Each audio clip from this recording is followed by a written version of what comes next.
اعوذ باللہ من الشیطان الرجیم بسم اللہ الرحمن الرحیم قتل الانسان ما اکفرہ من ای شیء خلقہ من نطفۃ خلقہ فقدرہ ثم السبیل یسرہ ثم اماتہ فاقبرہ ثم اذا شاء انشرہ كلا لما يقض ما أمره فلينظر الإنسان إلى طعامه أنا صببنا الماء صبا ثم شققنا الأرض شقا فأنبتنا فيها حبا وعنبا وقضبا وزيتونا ونخلا وحدائق غلبا وفاكهة وأبا متاعا لكم ولأنعامكم۔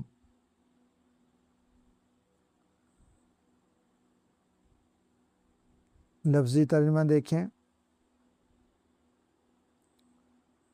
قتلا ہلاک ہو، مارا جائے، الانسان انسان، ما اکفرا، ما منع کیا، اکفرا نا شکرہ، نا شکر گزار، من ای شیء خلقہ، من منع سے، ای شیء کس چیز سے، خلقہ اس کو پیدا کیا، من نطفہ سے پیدا کیا، خلقہ پیدا کیا اسے، فقدرہ پھر اندازہ لگایا، مقرر کیا اس کا، ثم السبیل، ثم منع پھر، السبیل راستہ، یسرہ آسان کیا، ثم پھر اماتہ موت دی اس کو، اماتہ موت دینا، فاقبرہ اور قبر میں چھپایا یا قبر دی اس کو، ثم پھر اذا شاء جب چاہا، انشرہ اٹھائے گا، جب چاہے گا، انشرہ اسے اٹھائے گا، کلا ہرگز نہیں، لما یقضی وہ نہیں پورا کرتا، نہیں پورا کیا اس نے، ما امرا جو اللہ نے اسے حکم دیا تھا، فلینظر الانسان، فلینظر چاہیے کہ دیکھے، الانسان انسان، الی طعامی اپنے کھانے کی طرف، انا بے شک ہم نے، صببنا برسایا، الماء پانی، صبا خوب، ثم شققنا الارض شقا ثم پھر، شققنا ہم نے پھاڑا، الارض زمین کو، شقا عجیب طریقے سے، فانبتنا ہم نے اگایا، فیہا اس زمین میں، حباً غلہ، وعنباً انگور، وقضباً ترکاریاں، وزیتوناً زیتون، ونخلاً کھجور، حدائق باغات، غلباً گھنے، وفاکہہ میوے، واباً اور چارہ، متاعاً لکم متاعاً نفع ہے، لکم تمہارے لیے، ولی انعامکم اور تمہارے جانوروں کے لیے۔ باب محاورہ ترجمہ دیکھیں۔ قتل الانسان ما اکفرہ، انسان مارا جائے کہ کس قدر وہ ناشکرہ ہے، کس چیز سے اللہ نے اس کو پیدا کیا، ایک نطفے سے اس کو پیدا کیا، پھر اندازے سے بنایا، پھر راستہ اس کے لیے آسان فرمایا، پھر اس کو موت دی اور اس کو قبر میں چھپایا، پھر جب چاہے گا انشرہ اسے اٹھائے گا، کلا لما یقض ما امرا ہرگز ایسا نہیں کہ وہ نہیں پورا کیا اس نے جس کا اللہ نے اسے حکم دیا تھا، فلینظر الانسان الی طعامی انسان کو چاہیے کہ وہ دیکھے اپنے کھانے کی طرف، کہ ہم نے آسمان سے خوب پانی برسایا، پھر زمین کو عجیب طریقے سے پھاڑا، پھر اس میں ہم نے غلہ اگایا اور انگور اگائے اور ترکاریاں، زیتون اور کھجور اگائے، و حدائق غلبہ، اور گھنے باغات اگائے اور میوے اور چارہ اگایا، یہ سب نفع ہے تمہارے لیے اور تمہارے جانوروں کے لیے۔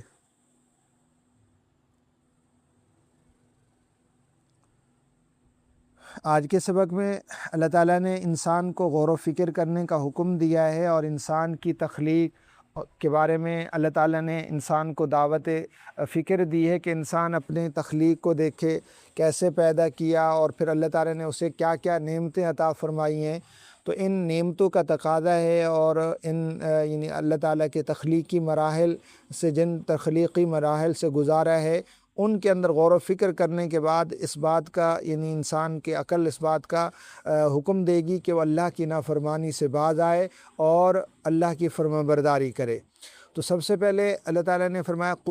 جو آیت ہے آج کے سبق میں، قتل الانسان ما اکفرہ، قتلا یعنی جیسے ہم کہتے ہیں نا ہلاک ہو، تباہ و برباد ہو جائے، یہ بطور یعنی جملے کے استعمال کرتے ہیں، مطلب دعائیہ جملہ، بد دعائیہ جملہ ہوتا ہے، یا اس کی یعنی احساس دلانے کے لیے کہ اگر ایسا نہیں کرے گا، یا جو کام تو کر رہا ہے اس میں ہلاکت ہے، تباہی ہے، تو اس کو کہتے ہیں کہ فلاں ہلاک ہو جائے، وہ ایسا کام کر رہا ہے، فلاں تباہ و برباد ہو جائے، فلاں یعنی مارا جائے، وہ یہ کام کر رہا ہے۔ تو اللہ تعالیٰ نے اسی محاورے کو استعمال فرمایا، قتل الانسان ما اکفرہ، کہ انسان پر اللہ کی مار ہو، یا انسان مارا جائے، انسان تباہ کیا جائے، کہ کس قدر وہ ناشکرا ہے۔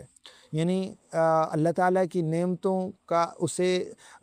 پتہ بھی ہے، لیکن پھر بھی ناشکری کرتا ہے، اور چونکہ سب سے زیادہ نعمتیں اللہ تعالیٰ کی ہیں، اور سب سے زیادہ ناشکری بھی انسان اللہ کی ہی کرتا ہے۔ ہونا تو یہ چاہیے کہ جس ذات کی طرف سے سب سے زیادہ نعمتیں ملی ہیں، تو اس کا سب سے زیادہ شکر ادا کرتا، اس کی فرما برداری کرتا، لیکن یہ ایسا ناشکرہ ہے کہ احسان یعنی اس کے اللہ تعالیٰ کی نعمتوں کا، اللہ تعالیٰ کے احسانات کا شکر تو کیا ادا کرتا، اس نے محسن کا ہی انکار کر دیا۔ انسان ہی تو ہے نا جو اللہ تعالیٰ کو مانتے ہی نہیں ہیں، اللہ تعالیٰ کے یعنی خدا ہی نہیں مانتے، اللہ تعالیٰ کو نعوذ باللہ خالق ہی نہیں مانتے، وہ کس قدر ناشکر ہیں کہ جس اللہ نے ان کو پیدا کیا، رزق دیا، سارا کچھ دیا، جتنی اس کی ضروریات تھیں وہ ساری دیں، لیکن انسان کس قدر ناشکر ہے کہ اس محسن کے احسانات کا بدلہ تو دے ہی نہیں سکتا، شکر کرنے کے بجائے ان احسانات کا، محسن کا انکار کر دیا کہ ہم خود بخود پیدا ہو گئے ہیں، ہمیں کسی نے پیدا ہی نہیں کیا، یہ ساری دنیا کی چیزیں خود بخود پیدا ہو گئی ہیں، زمین خود بخود پیدا ہو گئی ہے، آسمان خود بخود پیدا ہو گئے ہیں، یہ سارے یعنی خود بخود ہو گئے۔ تو یہ انسان کس قدر ناشکرہ ہے، اللہ تعالیٰ اس کو ذکر فرما رہے ما اکفرہ، کہ کس قدر بڑا ناشکرہ ہے۔ اسے جو توجہ کرنی چاہیے تھی، اسے غور و فکر کرنی چاہیے تھی، من ای شیء خلقہ، کہ اللہ تعالیٰ نے اسے کس چیز سے پیدا کیا ہے، ایک نطفے سے پیدا کیا ہے۔ من ای شیء خلقہ، خود اللہ تعالیٰ نے سوال کیا، پھر خود ہی جواب دیا، من نطفہ، من ای شیء خلقہ، کس چیز سے؟ اگر انسان اپنی پیدائش کے اندر غور و فکر کرے تو کیسے کیسے انسان کے مراحل ہیں، کس مرحلے سے پیدا ہو کر انسان دنیا میں آتا ہے، اور پھر اسے یعنی وجود ملتا ہے، وہ یعنی کیسے اس کو اللہ تعالیٰ نے عجیب قدرت کی کاریگری ہے انسان۔ وفی انفسکم افلا تبصرون، اللہ تعالیٰ نے قرآن کریم میں دو جگہ غور و فکر کرنے کا حکم دیا ہے، ایک عالم اکبر میں، یعنی یہ جو کائنات ہے، اس کائنات کے اندر اللہ تعالیٰ نے انسان کو غور و فکر کرنے کا حکم دیا ہے کہ کائنات کے اندر، کائنات کے یعنی زمینوں میں، آسمانوں میں، ستاروں میں، سیاروں میں، ان کے اندر غور و فکر کرے تو انسان اللہ کی پہچان کر سکتا ہے۔ اور دوسرا اللہ تعالیٰ نے مختلف جگہوں پر انسان کی اپنی ذات کے اندر غور و فکر کرنے کی انسان کو دعوت دی ہے کہ خود اپنے اندر غور و فکر کرے۔ وفی انفسکم افلا تبصرون، اللہ تعالیٰ فرما رہے ہیں کہ تم اپنے اندر کیوں نہیں دیکھتے، تم اپنے اندر غور و فکر کرو تو یعنی جو کائنات کے اندر جتنی چیزیں پائی جا رہی، کائنات اتنی بڑی اور انسان اتنا چھوٹا، تو کائنات کی ساری چیزوں کا خلاصہ انسان کے اندر رکھ دیا اللہ تعالیٰ نے۔ اسی وجہ سے انسان کو اشرف المخلوقات بھی کہا جاتا ہے، اور انسان کو عالم اصغر کہا جاتا ہے، یعنی ساری کائنات کی جتنی چیزیں ہیں وہ ساری کی ساری انسان نے انسان کے اندر رکھ دی ہیں۔ اب کائنات کے اندر یعنی مختلف قسم کی چیزیں، اگر زمین کے اندر ہم غور و فکر کریں، نہریں ہیں تو انسان کے اندر اللہ تعالیٰ نے اس کی مثال رگوں کے اندر پیدا فرما دی، اور کائنات کے اندر چشمے پھوٹتے ہیں تو انسان کے آنسو نکلتے ہیں، کائنات کے اندر یعنی پتھر ہیں تو انسان کے اندر اللہ تعالیٰ نے ہڈیاں رکھ دی، کائنات کے اندر یعنی اور چیزیں ہیں، پانی ہے اور جتنا نظام ہے لوہا کائنات کے اندر ہے تو وہ انسان کے اندر بھی اللہ تعالیٰ نے رکھ دیا ہے۔ تو یہ ساری جتنی کائنات کے اندر ہیں، اب کائنات کے اندر بے انتہا اور بڑے وسیع فضا ہے، تو اللہ تعالیٰ نے انسان کے اندر سوچوں کا ایک وسیع یعنی فضائیں پیدا کر دیں کہ انسان سوچتا رہے، ان کی سوچوں کی کوئی حد نہیں ہوتی۔ تو جو چیزیں اللہ تعالیٰ نے کائنات کے اندر رکھی ہیں وہی انسان کے اندر رکھی ہیں، تو انسان اگر اپنے اندر غور و فکر بھی کر لے تب بھی خدا کو پہچان سکتا ہے، تب بھی اسے اندازہ ہو سکتا ہے کہ جو ذات انسان اس کے اندر غور و فکر کرے نا کہ اپنی یعنی ذات میں انسان کے اللہ تعالیٰ نے کیسے پٹھے بنائے ہیں، کس طرح ان کے اندر کیا ہے عجیب و غریب چیزیں بنائی ہیں جن کی لمبائی یہ کائنات کو یعنی پوری زمین کو کئی مرتبہ گھیرے میں لے لے، اتنی چھوٹی چھوٹی چیزیں بنائی ہیں اور بڑی لمبی چیزیں بنائی ہیں۔ انسان کے آج کے سائنسدان انسان کو یعنی سرچ کر رہے ہیں، مسلسل دیکھ رہے ہیں اللہ تعالیٰ کی قدرت کو بیان کر رہے ہیں، وہ خدا کو نہیں مانتے۔ عجیب بات یہ ہے کہ وہ ساری چیزیں بیان کر رہے ہیں، انسان کے اندر کی جتنی چیزیں ہیں وہ کوشش کر رہے ہیں انسان کے، ابھی تک وہ کیا ہے مکمل انسان کو نہیں جان سکے۔ ایک چھوٹا سا یعنی 6 فٹ کا انسان ہے، اس کو مکمل طور پر نہیں یعنی جانچ کر سکے، اس کی مکمل طور پر کیا ہے تعریف نہیں کر سکے، اس کی مکمل طور پر اس کو نہیں چیک کر سکے۔ تو یہ کائنات کتنی بڑی وسیع ہے تو اس تک کیسے پہنچ سکتے ہیں؟ تو یہ اللہ تعالیٰ نے اس کے بارے میں فرمایا من ای شیء خلقہ، کہ تم اپنے اندر غور و فکر کرو، تمہیں احساس ہو جائے گا کہ جو انسان کو بنانے والا ہے اس کی قدرت بڑی ہے اور وہ رب ہی ہو سکتا ہے، اس کے علاوہ کوئی نہیں ہو سکتا۔ من نطفۃ، پہلے سوال کیا پھر خود ہی جواب دیا، خلقہ فقدرہ، ایک ناپاک نطفے سے بنایا اور پھر اس کو یعنی اندازہ لگایا، اس کے مقرر فرمایا، پھر ثم السبیل یسرہ، پھر راستہ آسان فرمایا کہ انسان یعنی اس کو وجود دیا رحم مادر میں، پھر اس کے نکلنے کا راستہ بنایا۔ کتنا مشکل کیا ہوتا ہے یعنی انسان کا نکلنا ہوتا ہے، لیکن اللہ تعالیٰ نے ان کو آسان کر دیا کہ انسان زندہ ہو کر باہر یعنی آتا ہے، اور پھر باہر کے راستے بھی ہیں، چلنے کے راستے بھی مراد ہو سکتے ہیں کہ باہر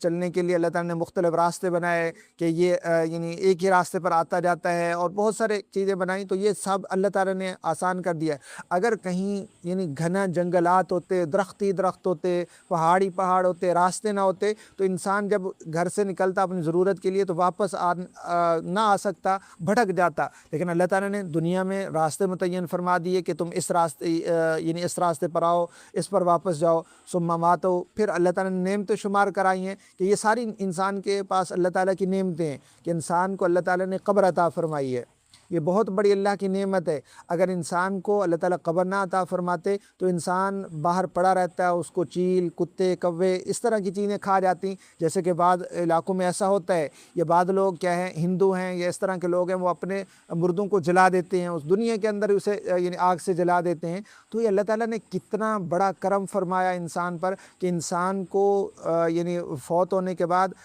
یعنی مارا بھی،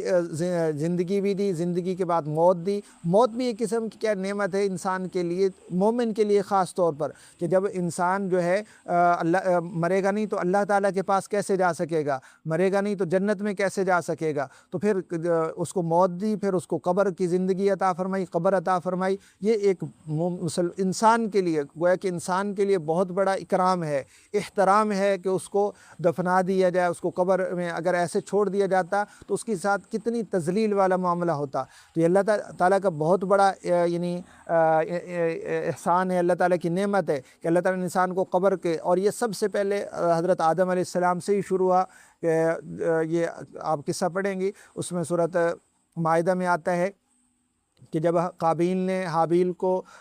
قتل کر ڈالا تھا تو وہاں پر کیا ہے، اس کو پہلا انسان تھا جو دنیا سے جا رہا تھا، تو اس کو سمجھ نہیں آ رہی تھی کہ انسان کو کیا کیا جاتا ہے، اس کے ساتھ معاملہ کیا کیا جاتا ہے، اسے دفن کیا جاتا ہے، کیا کرنا چاہیے۔ تو وہ بیچارہ اس کو لاش لے کے پھر رہا تھا، تو پھر اللہ تعالیٰ نے کوے کو بھیجا، کوے کے ذریعے کیا کیا،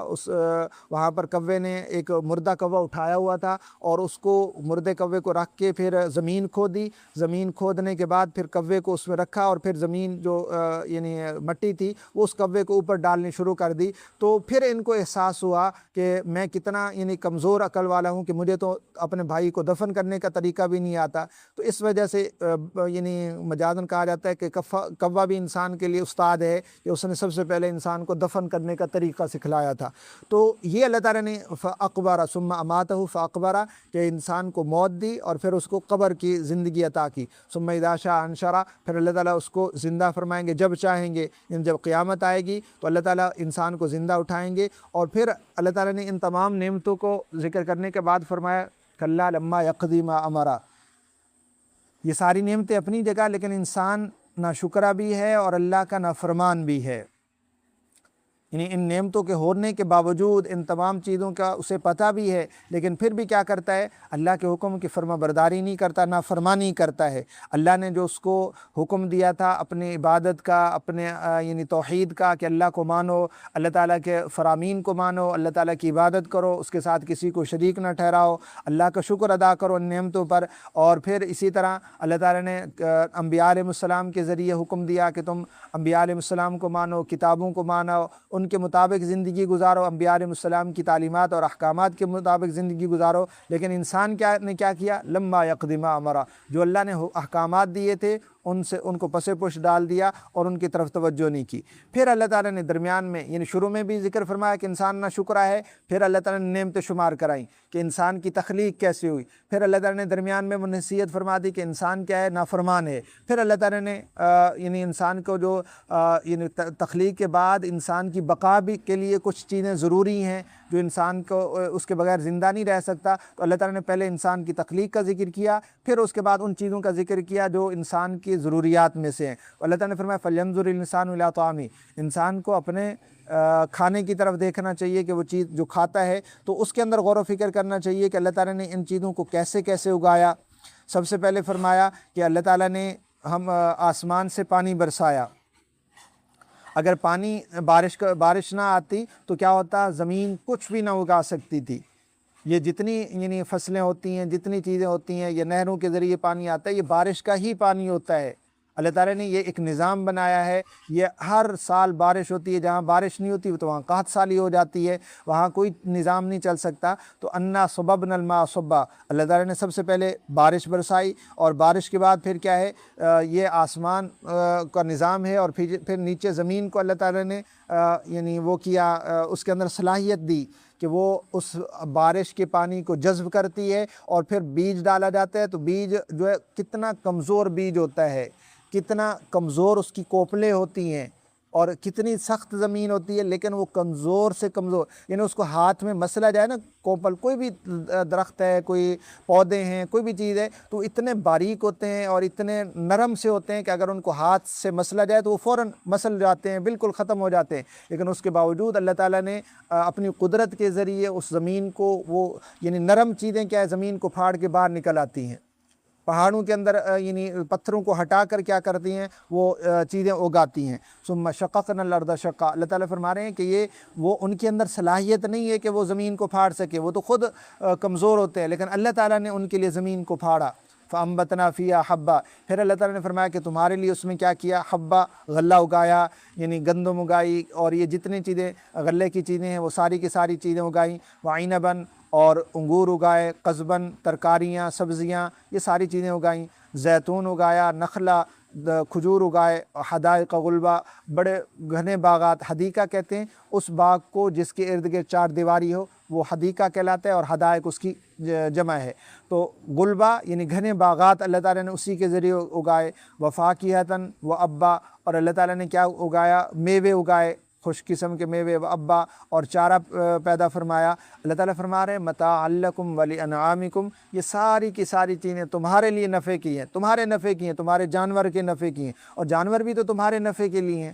جانوروں سے بھی تم ہی نفع حاصل کرتے ہو، تو حقیقتاً تمہارے نفع کی ہیں، یہ تمہارے جانوروں کے نفع کے لیے، تو جانور بھی تمہارے نفع کے لیے۔ تو گویا کہ اللہ تعالیٰ نے سارے انسانوں کو، ساری کائنات کو انسان کی خدمت کے لیے بنایا، اور انسان کو اپنے لیے بنایا کہ انسان میری عبادت کرے، مجھے راضی کرے۔ لیکن اللہ تعالیٰ ان نعمتوں کے